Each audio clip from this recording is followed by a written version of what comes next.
வணக்கம் வருண் டாக்ஸ் நேயர்களே. இன்று நான் பார்த்த படம் ஒரு தமிழ் படம், பரிமளா அண்ட் கோ அப்படிங்கிறது தான். சரி, நம்ம பெட்டி ரிவ்யூ பார்த்து வந்து பார்த்தீங்கன்னா பல பேர் அதை ஏற்றுக்கிட்டீங்க, சில பேர் ஏற்றுக்க முடியல. பட் பரிமளா அண்ட் கோ வந்து பார்த்தீங்கன்னா இன்னும் ரொம்ப ஃபோக்கஸ்டாக உங்ககிட்ட ஸ்பாய்லர்லாம் இல்லாமல் ஒரு ரிவ்யூ கொடுக்கலாம், மனசார எனக்கு பட்டதை சொல்லலாம் அப்படின்ட்டு இருக்கேன்.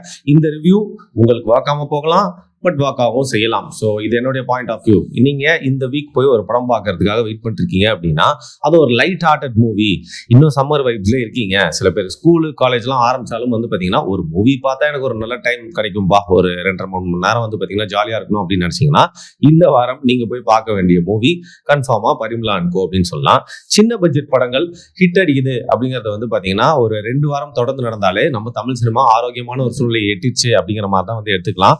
அந்த சூழ்நிலையில வந்து பாத்தீங்கன்னா போன வாரம் பிளாஸ்ட் அப்படிங்கிற படம் வந்து எதிர்பாராத விதமா வேர்ட் ஆஃப் மவுத்ல வந்து பப்ளிசிட்டி ஆகி இன்னைக்கு வரைக்கும் பாத்தீங்கன்னா நல்ல கூட்டமா ஓடிட்டு இருக்கு.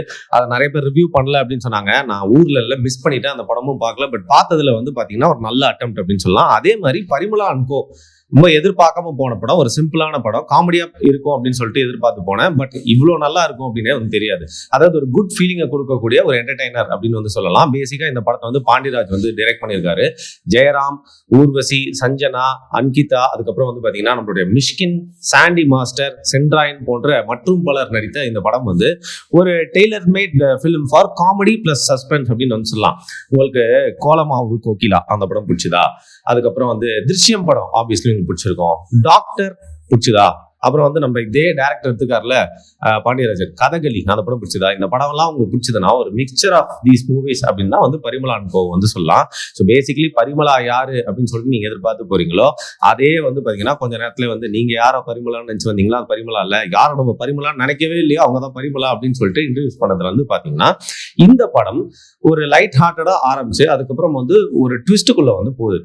ஒரு ஃபேமிலிக்கு ஒரு பிரச்சனை வருது, அந்த ஃபேமிலி யுனைடடா சேர்ந்து அந்த பிரச்சனையில எப்படி வந்து தப்பிச்சுது அப்படிங்கிறது தான் ஒரு ஃபார்முலா அப்படின்னா கூட வந்து பாத்தீங்கன்னா இதை நம்ம மலையாள படம் ஏற்கனவே நான் சொன்ன மாதிரி ஒரு திருஷ்யம் ஸ்டைல்ல வந்து சஸ்பென்ஸா சொல்றது அப்படிங்கிறது வந்து வேற மாதிரியான ஒரு என்டர்டைன்மெண்ட்டை வந்து கொடுக்கும்.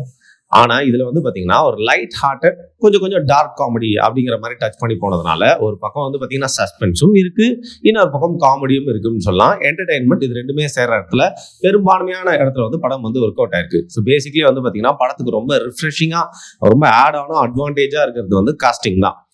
இதுல நீங்க வந்து பாத்தீங்கன்னா ஒரு நல்ல பேர், 2 பேருமே பர்ஃபார்மன்ஸ் பிச்சு உதறிடுவாங்க. அதுவும் காமெடி அப்படின்னு சொன்னா இவங்க கிட்ட வந்து பாத்தீங்கன்னா அப்படியே கேக் எடுத்து கொடுத்தா மாதிரி தாராளமா வந்து சாப்பிட்டுருவாங்க. அப்படிங்கிற மாதிரி பாத்தீங்கன்னா ஜெயராம் அண்ட் ஊர்வசி நிறைய படங்களை இந்த பேரை வந்து நம்ம பார்த்திருப்போம். இந்த படத்துக்கு இவங்க வந்து ஒரு டெய்லர் மேடா இருக்காங்கன்னு சொல்லலாம். குறிப்பா ஜெயராம் அவர்கள் இந்த கதாபாத்திரத்துக்கு ரொம்ப வந்து பொருந்துறாரு. இருந்தாலும் என்ன வந்து கொஞ்சம் போர் அடிச்சது அப்படின்னு சொல்லலாம். ஜெயராம்லாம் ஒரு டெம்ப்ளேட் மாதிரி ஒரு 4-5 ரியாக்ஷன்ஸ் வச்சிருப்பாரு. அதை வந்து இந்த படங்கள் அடிக்கடி ஈஸியா பார்த்த முடியும். ஜெயராம் இப்படிதான் வந்து ரியாக்ட் பண்ணுவாரு அப்படின்னு சொல்லிட்டு. பட் அதுக்காக அது நல்லா இல்லைன்னு இல்லை, அவரை வந்து ஹேட் பண்றது அப்படின்னு ரொம்ப கம்மியான நபர்கள் தான் அவரோட பெர்ஃபார்மன்ஸை சொல்றேன். பட் இருந்தாலும் ரொம்ப டெம்ப்ளேட்டடா நிறைய இடங்கள்ல வந்து ஃபார் எக்ஸாம்பிள் கரா படத்துல ஒரு டிஃப்ரெண்டான ரோல் பண்ணியிருந்தாரு. பட் அதுலயும் வந்து இந்த டெம்ப்ளேட் ரியாக்ஷன்ஸ் தான் பார்க்க முடிஞ்சது. அதே மாதிரி இந்த படத்துல வந்து நிறைய இடங்கள்ல ஜெயராம் எப்படி ரியாக்ட் பண்ண போறாருன்னு சொல்லிட்டு அந்த காமெடி ஏற்கனவே வந்து கணிக்கும் விதமா இருந்துச்சு. ஸோ என்னதான் ஒரு பெர்ஃபார்மன்ஸ் நல்லா இருந்தாலும் இது ஒரு பெரிய மைனஸா பார்க்கப்பட்டது. நிஜமாவே இந்த படத்துல நம்ம சொன்னாலும் சொல்லனாலும் யார் படத்தை தூக்கி நிறுத்திருப்பா அப்படின்னு உங்களுக்கு நல்லா தெரியும். இவங்க பர்ஃபார்மன்ஸ், இவங்க அழுதாலும் சரி, சிரிச்சாலும் சரி, சீரியஸா நடிச்சாலும் எல்லாமே இவங்களுக்கு வந்து பாத்தீங்கன்னா ஈஸியா வந்து போயிடும். ஒரு சீன்ல வந்து எமோஷனை வந்து சிரிச்சுட்டு அப்புறம் சோகமா காட்டி திருப்பியும் சீரியஸா போனோம் அப்படின்னா வந்து சில ஆக்டர்ஸ் மட்டும்தான் அதை வந்து ஈஸியா செய்வாங்க. அதுல வந்து பாத்தீங்கன்னா டாப்ல இருக்கிறது ஊர்வசி அவர்கள் தான். அவருக்கு சும்மா லட்டு மாதிரி ஒரு ரோலை வந்து கொடுத்துருக்காங்க. ஸோ படம் முழுக்க வந்து தன்னுடைய எந்தூசியாஸ்டிக்கான நடிப்பால வந்து இந்த படத்தை தன்னுடைய தோல்ல வந்து சுமந்துட்டு போற ஒரு முக்கியமான ஒரு ஆர்டிஸ்ட் தான் வந்து ஊர்வசி. அவங்களும் சூப்பரா வந்து செட் ஆயிருக்காங்க. சஞ்சனாக்கு அவங்க கொடுக்கப்பட்ட ரோல் அப்படிங்கிறது வந்து ரொம்ப பக்காவா பண்ணியிருக்காங்க. லப்பர் பந்துக்கு அப்புறம் வந்து ஒரு பெரிய ஸ்கிரீன் ஸ்பேஸ் கிடைச்ச ஒரு படமா இருக்கிறது மட்டும் இல்லாம தன்னுடைய டேலண்ட்டை காமெடியில எப்பவுமே வந்து பாத்தீங்கன்னா ஆக்டர்ஸ்க்கு வந்து தங்களோட டேலண்ட் காட்டுறதுக்கு நல்லா வந்து ஸ்கோப் இருக்கும். அது வந்து சஞ்சனாக்கு இந்த படத்துல வந்து கிடைச்சிருக்கேன். அன்கிதா அப்படிங்கிறவங்களும் வந்து பாத்தீங்கன்னா அவங்களும் ஒரு முக்கியமான கேரக்டர், தங்கச்சி கேரக்டர் பண்ணியிருக்காங்க. இவங்களோட ஃபேமிலி பாண்டிங், இவங்க எல்லாருமே சேர்ந்து இருக்கிற சீனு, அப்புறம் அக்கா தங்கச்சி நடுவில் வந்து சண்டை இருக்கிறது, அதெல்லாமே வந்து பாத்தீங்கன்னா நிறைய இயல்பா ஒரு மிடில் கிளாஸ் ஃபேமிலியில பாக்குற மாதிரியே வந்து சூப்பரா எடுத்திருக்காங்க. அண்ட் சாண்டி மாஸ்டர் அவருக்கு தேடி ஏன்பா இதே மாதிரி ரோலை கொடுக்குறீங்க, நாளைக்கு அவரை பார்த்தாலே வந்து பாத்தீங்கன்னா இவர் இந்த மாதிரி ஆள் தான் அப்படின்னு நினைக்கிற அளவுக்கு வந்து அந்த ரோலும் கொடுக்குறாங்க இல்லையா. அவரும் அந்த ரோலை வந்து ரொம்ப நம்ப வைக்கிற மாதிரியே வந்து நடிச்சிருக்காரு. ரொம்ப முக்கியமான ஒரு ரோல் பண்ணியிருக்காரு. பக்காவா வந்து செட் ஆயிருக்கு. அவருக்கு என்ன வருமோ அதை வந்து சிறப்பாக செஞ்சிருக்காரு. மிஷ்கின் அவர்கள் இந்த படத்தோட பிரஸ் மீட் அதுக்கப்புறம் ஆடியோ லான்ச்லயே வந்து பாத்தீங்கன்னா வழக்கம் போல மிஷ்கின் வந்தாலே களை கட்டிருப்பா அப்படிங்கிற மாதிரி வந்து அவர் இல்லாத படத்தை கூட அவர் கூப்பிட்டு வச்சு பேச வைப்பாங்க. இந்த படத்தோட பிரஸ் மீட்லயே அவர் பண்ண ஆக்டிங்லாம் வந்து பாத்தீங்கன்னா அது ஜெயராம் மிமிக்ரி பண்றதுலாம் செம்மையா இருந்தது. இந்த படத்துல மிஷ்கினுக்கு கொடுக்கப்பட்ட ரோல் அப்படிங்கிறத மிஷ்கின்காக வந்து தைக்கப்பட்ட டெய்லர் மேட் ஒரு ரோலை வந்து கொடுத்துருக்காங்க. வழக்கம் போல வந்து பாத்தீங்கன்னா அவருடைய டிபிக்கல் ஆக்டிங்ல நல்லாவே வந்து பண்ணியிருக்காரு. லைட்டா ஒரு நெகட்டிவ் ஷேடா இருந்தா கூட வந்து பாத்தீங்கன்னா மிஷ்கின் வர இடங்கள்லாம் வந்து படத்துல நிஜமாவே போர் அடிக்காம கூட்டு போறதுக்கான ஒரு முக்கியமான ஆட் ஆன் அப்படின்னு சொல்லலாம். அது மட்டும் இல்லாம சென்ட்ராயன் ரொம்ப நாளுக்கு அப்புறம் வந்து ஒரு குறிப்பிடத்தக்க ரோல் வந்து பண்ணியிருக்காரு. எப்பெல்லாம் வராரோ அவர் பார்த்தீங்கன்னா கிறிஸ்டோபர் நோலனுடைய சிஷ்யன் மாதிரி வந்து ஒவ்வொரு வாட்டியும் வரும்போது வந்து அவர் நோலன்ற கேரக்டர் தான் பண்ணியிருக்காரு. ஸோ பேசிக்கலி ஒவ்வொரு வாட்டியும் வரும்போது வந்து கிறிஸ்டோபர் நோலன் படத்தோட டிஷர்ட்டை, அதாவது இன்செப்ஷன், இன்டர்ஸ்டெல்லர், அந்த மாதிரி வந்து பார்த்தீங்கன்னா ஓப்பன்ஹைமர், டெனட் அப்படின்னு சொல்லிட்டு இப்போ வரப்போற நம்ம மேட் டேமன் நடிச்ச ஒடிசி படம் வரைக்கும் வந்து பார்த்தீங்கன்னா அப்டேட்டட் டிஷர்ட்ஸ் தான் போட்டு வந்திருக்காரு. ஸோ ஏன் இந்த கேரக்டர் இப்படி பண்ணாங்கன்னு தெரியல.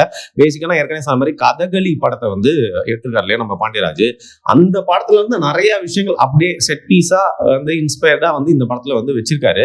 இந்த படத்துல இது எல்லாமே ஒரு பாசிட்டிவா இருந்தாலும் மியூசிக்கும் பாசிட்டிவா இருக்கு, கேமரா ஒர்க், எடிட்டிங் எல்லாமே பாசிட்டிவா இருந்தா கூட எனக்கு வந்து சில நேரத்துல கொஞ்சம் லேக் அடிச்சது அப்படின்னு பாத்தீங்கன்னா, படம் முழுக்க முழுக்க வந்து காமெடி பண்ணும் அப்படிங்கிறது ரொம்ப சீரியஸான பிசினஸ். எங்கெல்லாம் உங்களுக்கு காமெடி வந்து இந்த மாதிரி வந்து சஸ்பென்ஸ் காமெடியில ஒர்க் அவுட் ஆயிடுச்சு அப்படின்னா உங்களுக்கு படம் சூப்பரா தூக்கிட்டு போயிடும். பட் எங்கெல்லாம் காமெடி ஒர்க் அவுட் ஆகலையோ அதெல்லாம் ரொம்ப லேகா நல்லா தெரியுது. குறிப்பா இவங்க டார்க் காமெடி அப்படின்னு நினைச்சு நிறைய இடங்கள்ல ட்ரை பண்ணியிருக்கிறது. அந்த கோலமாவு கோகிலா டாக்டர் படத்துல வந்து சில இடத்துல நல்லா ஒர்க் அவுட் ஆயிருக்கலாம். அந்த டார்க் காமெடி வந்து எங்கெல்லாம் இவங்க வந்து வலிஞ்சு தெரிஞ்சு ட்ரை பண்ணியிருக்காங்களோ அங்கெல்லாம் வந்து பாத்தீங்கன்னா அக்கிக்கு ஒட்டலையே அப்படிங்கிற மாதிரி இந்த படத்துல எனக்கு தோணுச்சு. இதுதான் இந்த படத்தோடைய ஒரு பெரிய லேகா இருந்துச்சு. மற்றபடி படத்தோட டியூரேஷன் எல்லாமே பக்காவா இருந்துச்சு. நான் பார்த்தப்போ தியேட்டர்ல எல்லாருமே வந்து சிரிச்சு ரசிச்சு தான் வந்து பார்த்துட்டு இருந்தாங்க. ஸோ மோஸ்டா எல்லாருக்கும் ஒர்க் அவுட் ஆகும்னு நினைக்கிறேன். அதையும் தாண்டி இந்த படத்துல என்ன பேசியிருக்காங்க அப்படின்னா, ட்ரக் யூசேஜ்னால வந்து பாத்தீங்கன்னா யார் யூஸ் பண்றாங்களோ அந்த யூசர் பாதிக்கப்படுறதோட வந்து மற்றவங்க அந்த ட்ரக் யூசேஜ்னால வந்து யார் யூஸ் பண்ணலையோ அவங்களாம் எப்படி பாதிக்கப்படுறாங்கன்ற மாதிரி வந்து காட்டியிருக்காங்க. எங்க வந்து நெருடலா இருக்கு அப்படின்னா வந்து பாத்தீங்கன்னா இப்போ சாண்டி மாஸ்டர் காட்டுறது, சில கேரக்டர்ஸ்லாம் காட்டுறப்போ வந்து பாத்தீங்கன்னா அதோட பேக்ரவுண்ட் ஒரு ஸ்லம்மா காட்டுறது. ஸ்லம்ல இருந்து வராங்கன்னா ஸ்லம் தானங்க காட்ட முடியும் அப்படின்னு சொன்னாலும் வந்து பாத்தீங்கன்னா சில படங்கள் அது கரெக்டாக ஹேண்டில் பண்ணியிருப்பாங்க. இந்த படத்துல நிறைய ஸ்டீரியோ டைப்ஸ் இருந்தது, தேவையில்லாம சில டைலாக்ஸ் எல்லாம் வச்சதுன்னு பாத்தீங்கன்னா வந்து ஒரு குறிப்பிட்ட சிலரை வந்து ரொம்ப போக் பண்ற மாதிரியும் ஒரு நியாயம் இல்லாத மாதிரியும் இருந்துச்சு.